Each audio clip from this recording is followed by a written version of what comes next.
जय सद्गुरुदेव। आप सभी का स्वागत है हमारे इस चैनल पे। नाम ही है गुप्त सिद्धि रहस्य। तो गुप्त सिद्धियों को उजागर करने के लिए हमें इसे प्रतिदिन देखना होगा, जब जब मेरा वीडियो आएगा तब तक, और शेयर भी करना होगा, है ना। सब्सक्राइब भी करिए और समझिए भी। हम कामाख्या रहस्य के तृतीय भाग में हैं।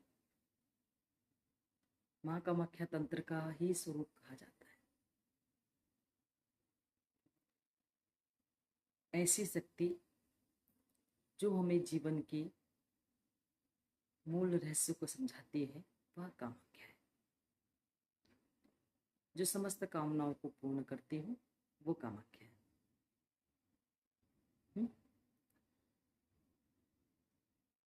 हम अभी षटकर्म पे बात कर रहे थे। षटकर्म मतलब छह, षट मतलब छह कर्म, और छह कर्म जो है उनको मैंने बता चुकी थी कि वशीकरण, मोहन, आकर्षण, स्तंभन, विद्वेषण और मारण। इसमें शांति कर्म पहला कर्म है, यह पहली क्रिया है। शांति क्रिया को कैसे समझेंगे? यह समझते हैं लोग कि जीवन में कोई महामारी फैली हुई है कहीं किसी जगह पे, या कोई बीमारी है, या कुछ ऐसे उत्पात मचे हुए हैं, तो उनको हम उसको किसी क्रिया के द्वारा शांत कर दिया जाए तो ये शांति कर्म है। दरअसल शांति शक्ति जो है, क्रिया शक्ति जो है, वो है, उसको ऐसे समझते हैं कि हम मूल तत्व जिससे व्यक्ति की उत्पत्ति होती है, मनुष्य की उत्पत्ति होती है, या हमारी उत्पत्ति होती है, वह होता है शांति कर्म, ये शांति शक्ति। अब जिससे हमारी उत्पत्ति होती है वो क्या है? तंत्र में उसमें कहा जाता है कि जिससे हमारी उत्पत्ति होती है वह वीर है। ये कॉमन है, सबको पता है। हमारी जहाँ जहाँ से उत्पत्ति हुई वो वीर है, और जो वीर है वो हमारे शरीर में ही दो मूल शक्तियों को अपने अंदर समाहित किए हुए स्थापित होता है, संचारित होता है। एक तो नकारात्मक ऊर्जा लिए, जो सभी के अंदर होता है। उसके अंदर कोई और चीज नहीं होती, बस काम भावना होती है, क्योंकि उससे बाहर निकलना होता है। नकारात्मक शक्ति हमारे शरीर के अंदर ज्यादा देर नहीं रह सकती। उसका कारण है कि हमारे अंदर ईश्वर विद्यमान है, भगवती आदि शक्ति स्वयं विद्यमान है। तो वो नकारात्मक शक्तियों को या अशुद्ध चीजों को हमारे शरीर से किसी भी माध्यम से बाहर निकाल देती है। दूसरी, सकारात्मक ऊर्जा। सकारात्मक ऊर्जा ये तब बनती है जबकि हमारे जीवन में गुरु आएंगे। वो गुरु के माध्यम से उस वीर्य को शोधित होगा। जब वो शोधित हो जाएगा तो वो शुद्धता के रूप में हमारे पूरे शरीर में संचारित होगा, और तब होगा ज्ञानोदय।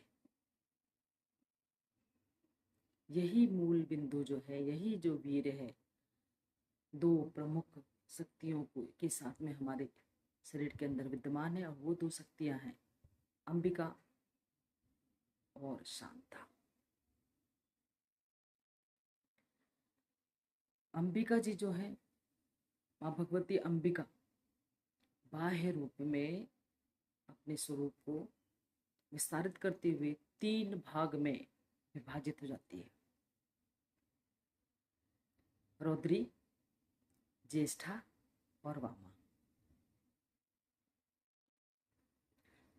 वहीं दूसरी तरफ जो शांता है, वो आंतरिक रूप में ही अपने तीन स्वरूपों में विभक्त होकर के प्रखर होती है। वो है क्रिया शक्ति, इच्छा शक्ति और ज्ञान शक्ति। ऐसे छह खंडों और दो भागों में संयुक्त रूप से ये वीर शांति के रूप में हमारे शरीर में स्थापित रहता है।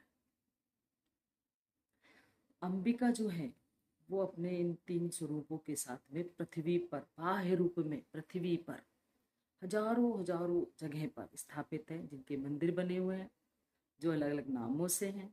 उनको अंबिका कहा जाता है, जगदम्बा कहा जाता है, वही आदि शक्ति कहा जाता है, दुर्गा, 10 महाविद्या, नव शक्तियाँ।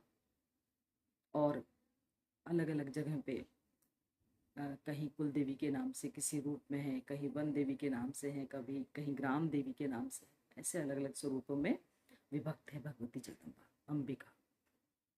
ये बाह्य नहीं है, ये आंतरिक ही है, लेकिन आंतरिक से बाहर निकल करके पृथ्वी पे भूलोक पे ये विचरण करती है और लोगों का कल्याण करती है,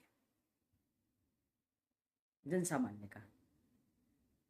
और जो शांता है वो हमारे शरीर के अंदर तीनों शक्ति के साथ में विद्येश्वरी के रूप में स्थापित है। जी हाँ, विद्येश्वरी विद्या, यही मूल शांति है।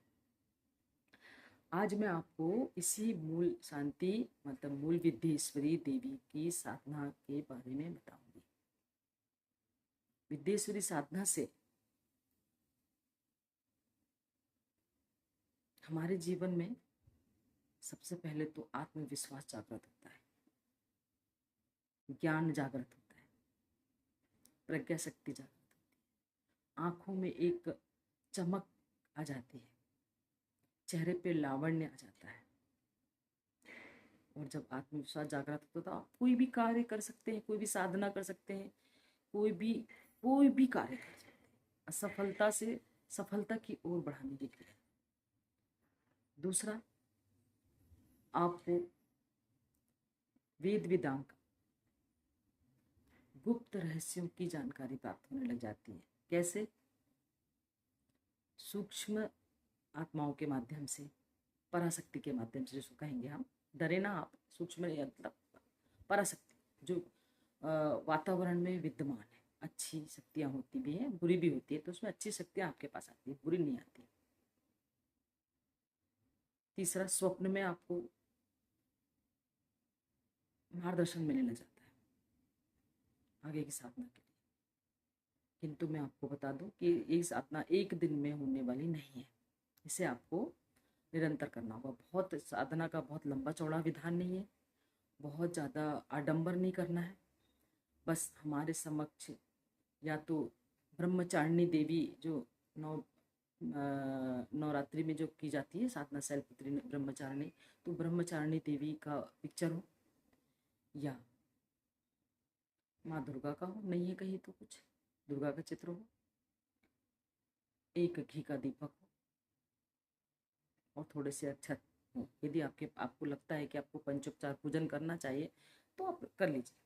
श्वेत वस्त्र धारण कीजिए, श्वेत आसन हो और साथ में पूर्व दिशा हो, आपका मुख पूर्व दिशा की ओर होना चाहिए। ईशान कोण हो तो और बेहतर। इस तरह से आप बैठ जाइए, नहा धो के स्नान करके रात्रि को 10 बजे के बाद आप आसन पर बैठ जाइए और फिर इस साधना को प्रारंभ कीजिए। अब मैं साधना बताऊंगी तो चूंकि मंत्र बताऊंगी तो वो आप सुनेंगे तो शुद्ध उच्चारण करेंगे और स्क्रीन पे भी आपके चलेंगे।